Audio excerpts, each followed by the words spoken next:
Tim Burton's 1989 film Batman is now one of the fundamental classics of superhero movies.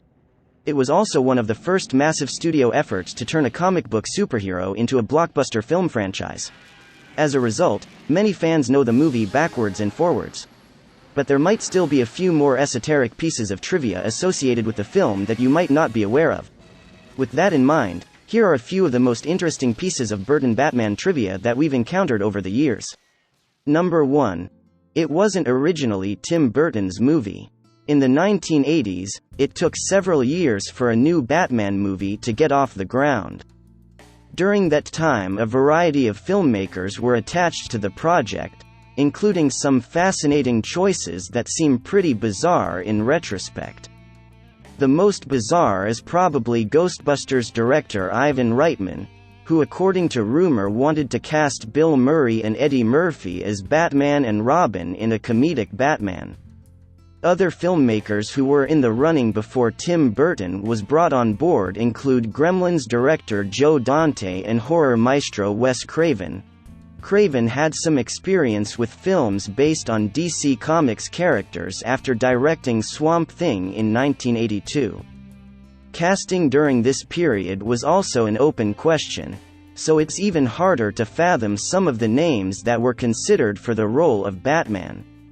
Everyone from big stars like Mel Gibson and Harrison Ford to lesser-known faces, at the time, like Pierce Brosnan and Willem Dafoe, who has also been mentioned among those considered to play the Joker, being considered.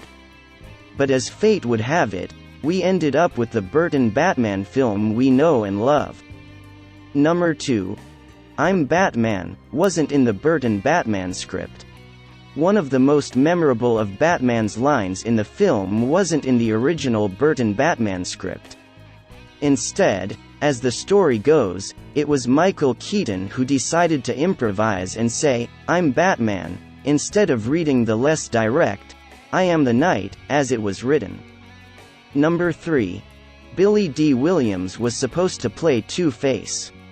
If you haven't watched the Burton Batman in a while, you might not remember that the character played by Billy D. Williams is actually Harvey Dent, better known as the villainous Two-Face. Dent took on the role on the premise that he would come back in a sequel to play Two-Face, but unfortunately that never panned out, and he collected a handsome fee when the studio decided to cast Tommy Lee Jones in the part in Batman Forever.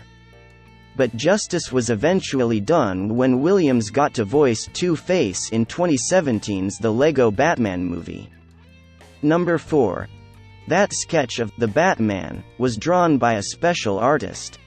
You might recall the scene where a humorous sketch of the mysterious vigilante is shown at the offices of the Gotham Gazette. If you look closely at the drawing, you can see the distinctive signature of one Bob Kane, one of the creators behind the Batman comic. Number 5.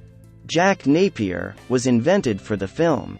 In the DC Comics universe, it's never been known for sure who the Joker was before he became the Joker, or how that transformation took place. Although the idea of Joker telling different versions of his origin story later turned up in The Dark Knight. But for the Burton Batman film, he was revealed to be a gangster named Jack Napier, who by some odd coincidence, was also the criminal who murdered young Bruce Wayne's parents. Number 6. Michael Jackson and George Michael were both considered for the soundtrack. Warner Brothers was always interested in pairing a top-tier pop star to the Batman project. And given it was the 1980s, it's no surprise that Michael Jackson and George Michael were both considered for the job. But ultimately, the decision was made to go with Prince, who was already under contract with the studio.